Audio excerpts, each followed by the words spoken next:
guys, Guido coming at you with some high aspect BFM, a little debrief. Stump and I, the first one's going to be a classic 2-circle. I'm flying a Viper. Stump is in the 15E module. Second one will be a 15C versus 15E.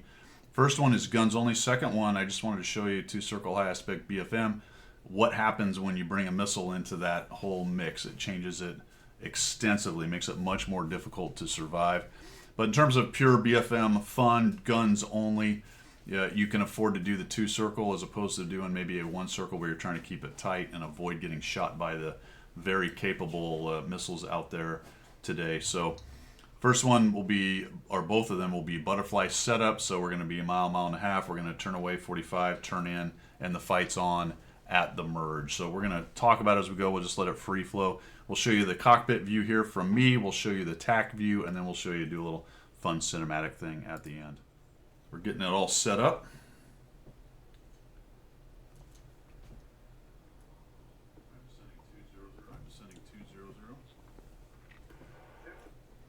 Viper's pretty cool with the bubble canopy. I do like that. Get the admin out of the way. We'll check away.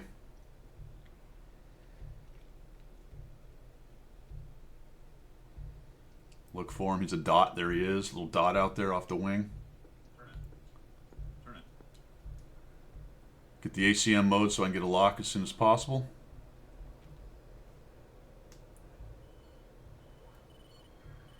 Get locked. Got a little tone from the heater. Get some speed. He's merging. Fights on at the merge. There's the turning room. We will turn into him. There's a lot of discussion on whether 2-circle, 1-circle, all that good stuff. Today we're doing a couple 2-circle fights right here. And one of the reasons people like to go 1-circle in DCS is because if the other guy's carrying missiles, you're on a multiplayer server, you merge with somebody with missiles, a 2-circle may not be the way to go. Alright, so that's looking okay. We'll take a look at TAC view afterwards. First merge looked alright. Not really sure what I was looking at. Not sure what I'm looking for. Must be, I'm not, might have been looking at the CMDs. I don't remember if I had them turned on or not. Probably not, because I don't see any flares come out of it. That must have been what I was looking for. Interestingly, with the high fidelity modules, there's a bit of a, if you set up the fight, there he goes with another merge. If you set up the mission editor with guys airborne, there's a little station keeping stuff you got to do. You got to get your, I think you've got to get your master arm on some of them, or at least check it. You got to make sure your CMDs are on. So there's a little bit you have to do. Whereas with the 15C, you start airborne, you're ready to go. So now we're at the floor, guys. Check it out, all the way down at the floor already. This was about 2 or 3 circles. You'll notice that I kept about 400 knots the whole time. Until about right here, it looked like Stump had similar energy to me. We'll see that when we get to TAC view. About right here, he starts to pull a little bit too much, and it might be at this next merge, trying to make it look better. And then he has to open up his turn a little bit. I'm not sure if I get, no, it'll be the next one maybe. Yeah. So there might have been a little bit of terrain avoidance. There he is down low, so that might have been part of what it is. Looks like maybe that is what it is. He not only did he pull a little too much, he had to do a little terrain avoidance. Right here, his circle expands because he tries to drive a bit of a straighter line and get some knots back, and you can see that right there. He's got some issues with me taking a high angle gun snap here. You'll see it in TAC view. I had 2 options right here. One was to roll out and drive to lag and let that line of sight develop and then come back with him when the line of sight develops, or go for this high aspect gunshot. We'll talk again a little bit about it in TAC view. There's pros and cons of this. This is not particularly good BFM in terms of control zone BFM, but it is a possible shot, and it does work out for me right here. I am learning to get a little bit better with the F-16 gun and the gun sight. We get Stump, and he eats it. And then the game tells me that he's dead, because why not? And then I lose my mouse. I don't know. Where is it? Nobody knows. All right. So that's the first setup. Let's jump into tack view. I'll show you how that went down. You saw the swirl was about 2 or 3, maybe 4 circles. We get to the floor. Stump has to either avoid terrain and get some knots back, or maybe a little bit of both. That opens up the circle, allows me to come in and take a high angle gunshot. I could have gone to the control zone to lag. We'll discuss that when we get to tack view. I chose to go for the high angle, worked out for me. Now we'll go to tack view. After tack view, a little cinematic, and we'll jump into the next one. All right, fellas, let's take a look at tack view for that setup you just saw from inside the cockpit. And after this, we'll do a little cinematic fun view of it. But I'm in the F-16 here. Stump is in the F-15E. We're turning in, and we'll have the fights on at the merge right there. We're using Mach because I think there's a bug with the 15E. I cannot get it to show indicated on tack view, so I'm not really sure what's going on with that. But Mach will be close enough for our purposes, although I won't be able to talk about airspeeds necessarily. I'll just give you roundabout airspeeds within the cockpit. So on a high aspect setup right here, we're going to come in about 1.5 miles, 2 miles from each other, split out 45 degrees, turn back in. This is the turn in right here that you saw. Appropriately, there are F-35s flying over right now, and we'll be coming in for the merge.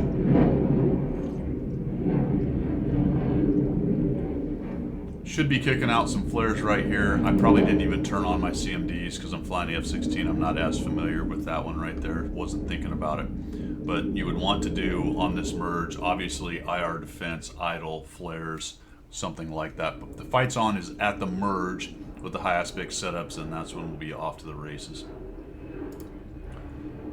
I want to talk about this move right here because number 2 is now going by. That's some good timing right there, fellas. All right, and boom. So there's not a lot of turning room right here. The turning room, and that's something that's not talked about a whole lot, is right there. Whatever's in between the 2 jets, that's the turning room you have to use. And both of us have that to use right there. It's not exclusive to either one of us necessarily. If I was to go this way, trying to turn that into a 1 circle, which you'll see a lot of videos talking about that, I have just given up this little bit. Actually, what I want here is some green. There we go.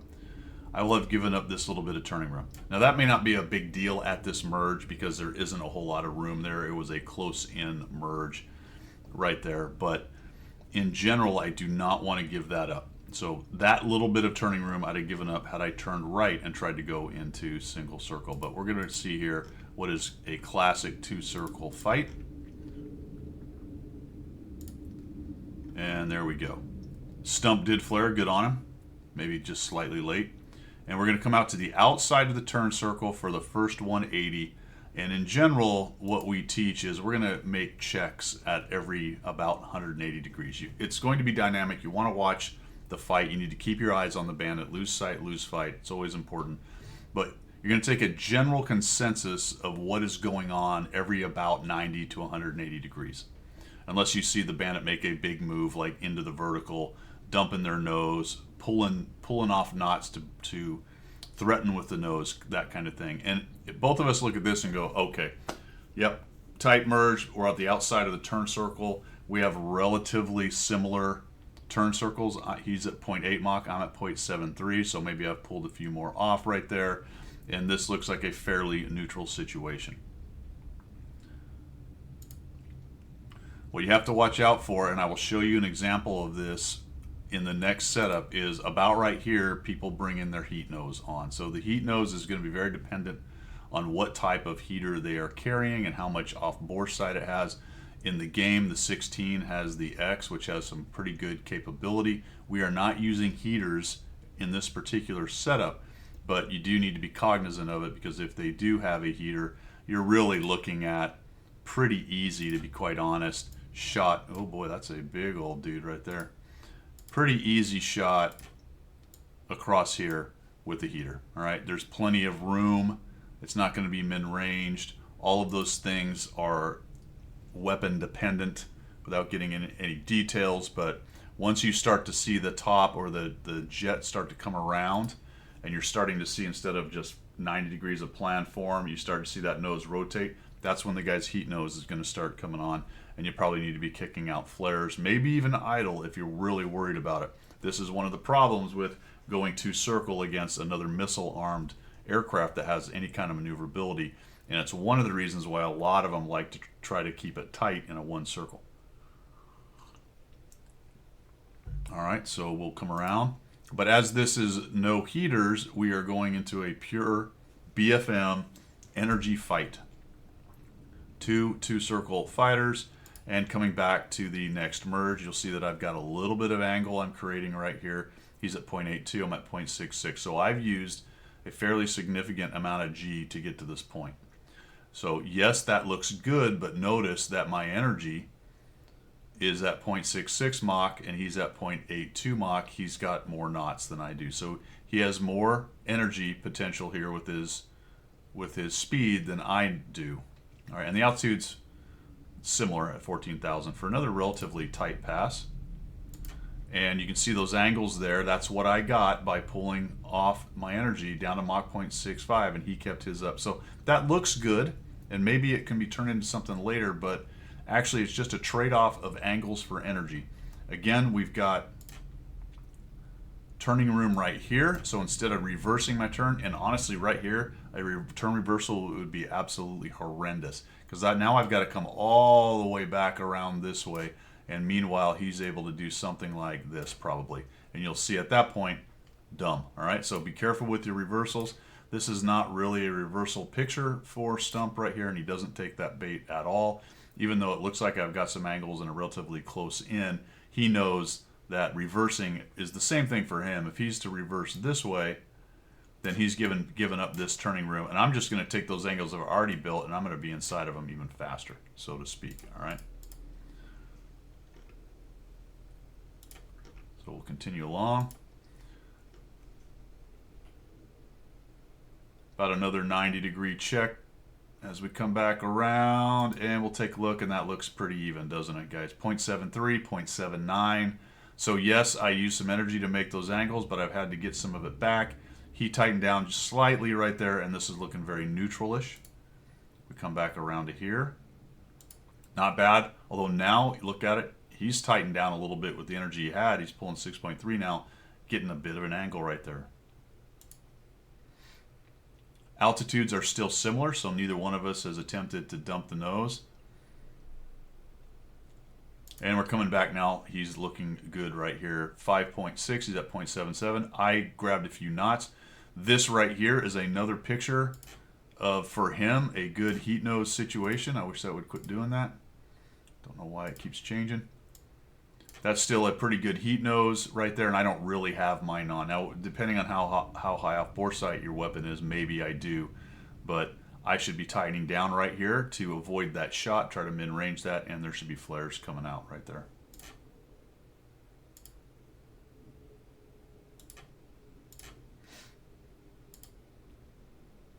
Okay, we're heading back to the next merge. All right, looks like he's got a few angles on me there, pulling 7.1 G, 0.78, I'm at 0.80.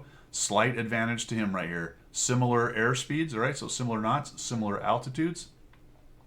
He's pulling a little bit, actually he's less right now. I guess I'm starting to pull the G a little bit right there, but you can see a bit of an advantage, and that's kind of splitting hairs. It's still a fairly neutral merge right here.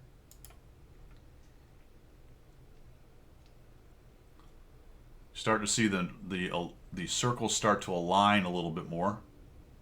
Okay, another 180 degree or 90 degree checkpoint, looking across the circle at each other, fairly neutral. 0.71, 0.69, similar G.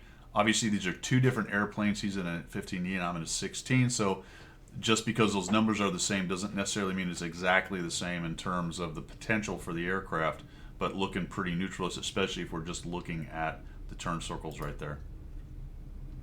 Nothing really is jumping out in terms of an advantage.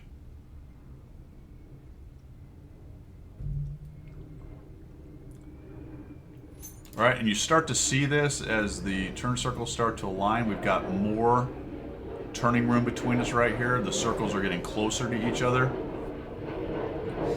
There goes number 3. Or maybe that's the bandits coming back in. I like that. Oh, they're bringing in the noise while we talk about flying jets right here. 6.5G, 5.8 for him. It looks like a similar mock, although he's maybe down a little bit on energy, and you can tell by his pull that he's built a few more angles right there. The ground is becoming an issue, as you saw. You've got some mountains right there to deal with. Another 180-degree checkpoint, and wow, we're back to neutral, aren't we, folks?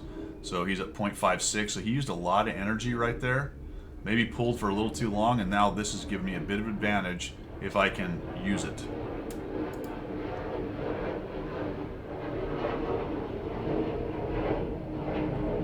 Continuing around. Look at those turn circles starting to align. We're starting to get on the turn circle across from each other. That's what you're going to get as you head downhill. 6.4G, he's at 4.6. I have 0.75 Mach, he's at 0.56. So he continued to pull. And that has given me a bit of advantage because he's not able to threaten with his nose. I'm able to keep my energy up a little bit better right here. Turn circles start to align. Now I'm spitting out just a little bit, and all of a sudden, based on him continuing to pull, losing airspeed and not keeping his rate up, all of a sudden, look at this. You're starting to see me rate around behind him and start to get into a more offensive. This is not looking as neutral anymore. We are now across the circle, and I'm showing angles across the circle and working back towards where his control zone is. As a matter of fact, control zone is going to sit something like that back there, right? Right in there is where I'm trying to get to. So I'm not there yet, but you can see it's in sight. Like I'm looking at his control zone now out of the top of my canopy as opposed to across the entire circle. So that's starting to look a lot better for me. And then he just has to roll out and try to get some knots, and he's slow. Look at him. All right, so this is fairly classic when that starts to happen. You know you're low on energy because you pulled too hard right here. You start to see the opponent working back towards your 6 o'clock, and you know you need knots, so he's going to roll out slightly. His line gets straighter, right? No longer turning as much, and boom, I'm right around and then working into the control zone right there. So I'm going to come in here and take an aggressive shot. I have two options here. The first one is to do what I'm doing, come across here, look for that lead fire, in plane, in range, and try to take a shot. Or I could have back here driven towards his turn circle a little bit and then follow around. I may have spit out again. He probably would have come around something like that. I would have come around something like that. But it would have been later on maybe a less aggressive gunshot. But these are decisions you have to make. Do I want to threaten him now, or do I want to go to lag slightly, look for the line of sight to develop, and then follow him and what he's doing, looking to get him on another circle? This thing has gone on for quite a long time. I don't know which circle this is, the third or fourth, maybe fifth at this point. Gas becomes an issue. Does he have a wingman? Is that guy going to show up? Do I have a wingman? You know, lots of considerations. Gas and other wingmen probably being the two biggest ones on whether I need to try to finish this thing now or do I have time to go to lag and be patient. I choose violence.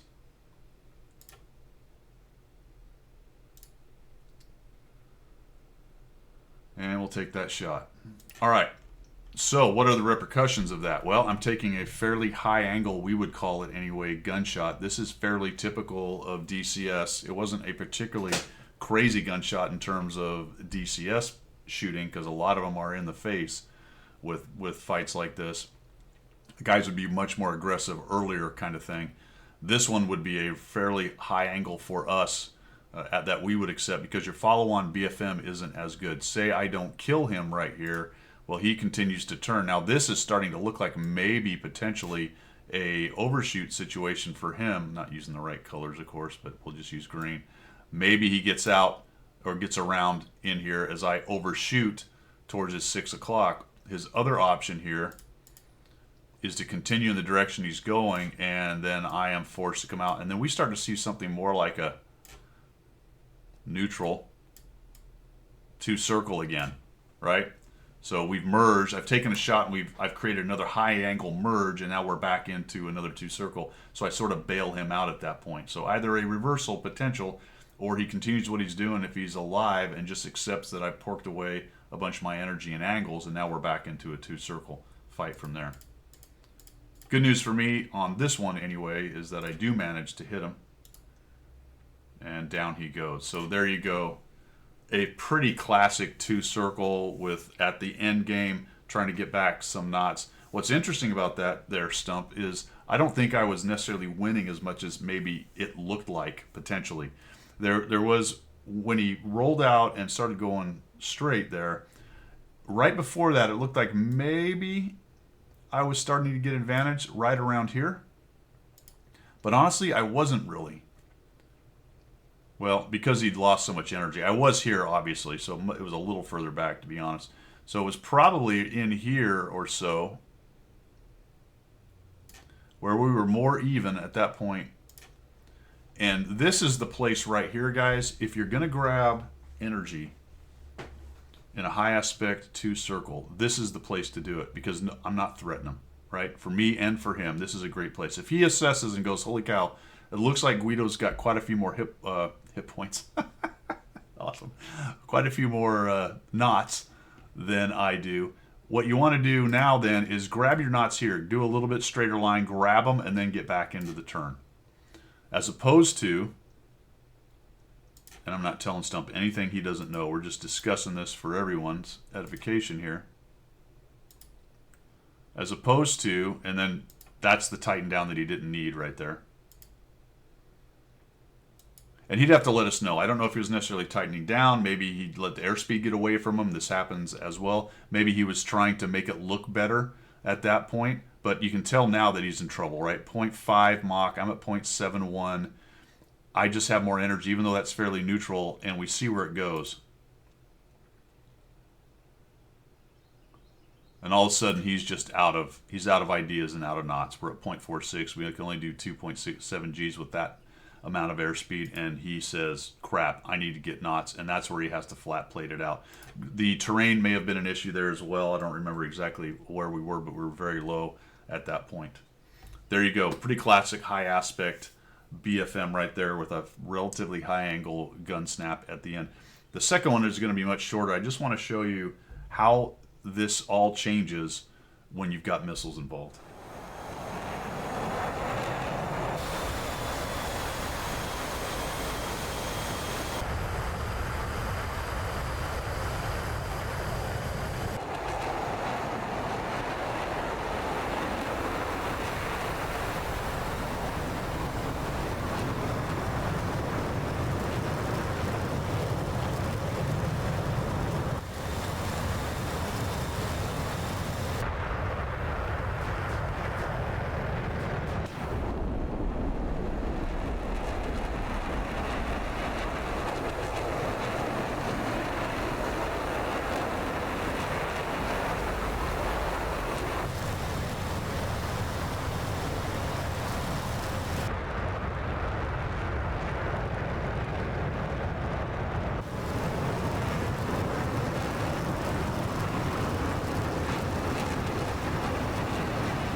right, second setup.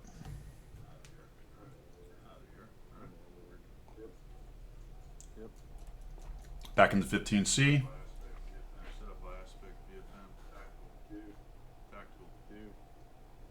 It's like we're off the radios now on that one. We're just doing it through Discord. Heaters are in play after the first merge. There we go.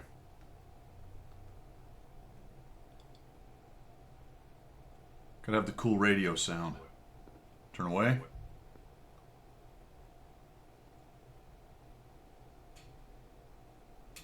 That's the sound of the finger lifts.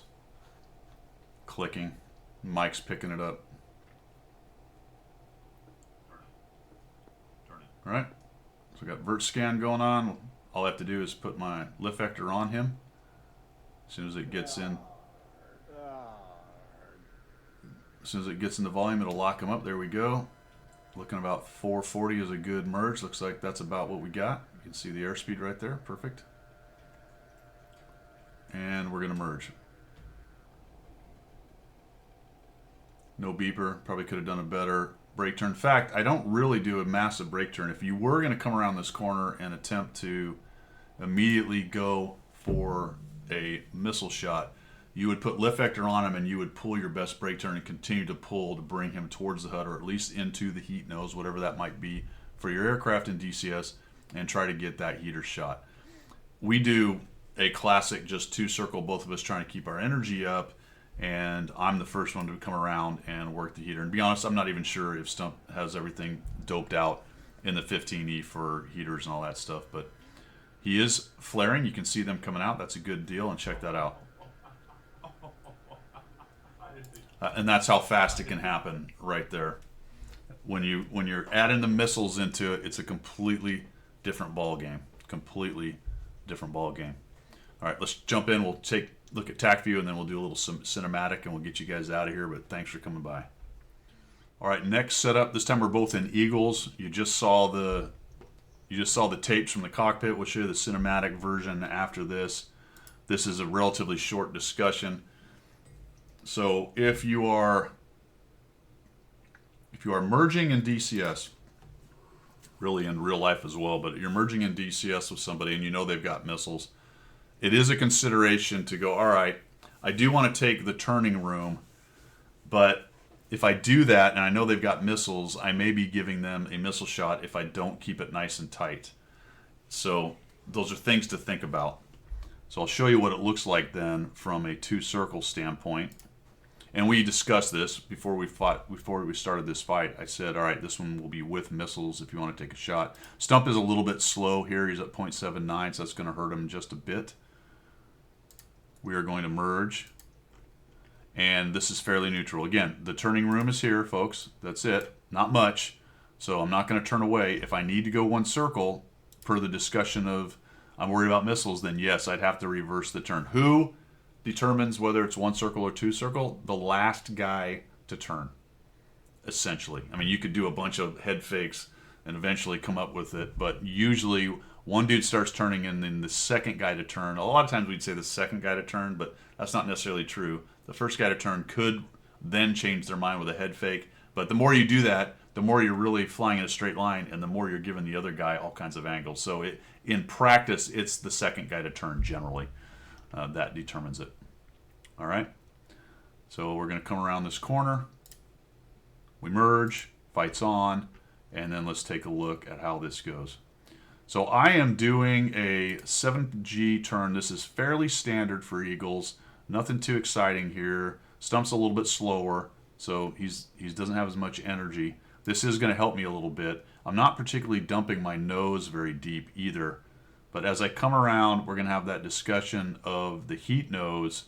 And once we start to see that, and actually I am kicking out flares, so good on me for thinking about it. Now I'm tightening down, and there's the radar lock. That's what that little thing says. And holy cow, we have a decent amount of range here. And hopefully I don't mess this up, but if I add, I'm learning this as we go. If we add this, do we have a slant range, altitude, angle, roll rate, yada yada, kinetic, mechanical, blah blah blah? I don't see it. It's probably there somewhere. Is there a range between us? See, I don't know why his telemetry isn't. All right, I'll get better at it later, but that's probably a mile and a half, I guess. At the most 2.5 miles, maybe closing into a mile. And what you're going to see here is exactly what happens when you have that option. Uh-oh. Here comes a sidewinder, and he is flaring, so good on him. That's the best he can do. I don't know where his power was. You'd want to be an idle to try to spoof or at least decrease your IR signature, and schwack. Just like that. And so instead of the long swirl where we're fighting a BFM energy fight, practicing our best two circle, all that good kind of stuff, in this one, we merge, turn around, first guy to get his radar on and then take a shot wins. And one thing you do see a lot in training in these situations are mutual kills. Both guys' nose come on about the same time, 2 shots, 2 missiles cross by, wave at each other as they go, and 2 guys explode. And it goes back to what we always said, merges are where dead guys kill dead guys. You know, some of that is projection into the future, i.e., dude, if you're anchored with somebody, you're probably doomed.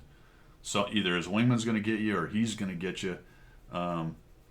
In training, a lot of times you were dead before you even got to the merge. You missed a kill call or somebody hadn't called it or whatever the case may be in terms of comm of deciding how guys are killed or not in training. But the end result is the same, right? We call it raging white. You're still fighting, but you're actually dead in training, which means any shots you took while you were already dead are invalid, and you maybe think you're being King Kong at the time. But I just wanted to show you that because that changes everything when you've got a missile involved. It's fun to do the Sport of Kings BFM with guns only, but in modern air combat, the missiles are an absolute factor, and it completely complicates and makes it much more difficult. If we get into this visual fight like this, it's very deadly depending on the weapons that are still available to either of the fighters. So check out the cinematic version of that one right there. That's all I've got for today. You guys have a great one, and we will see ya.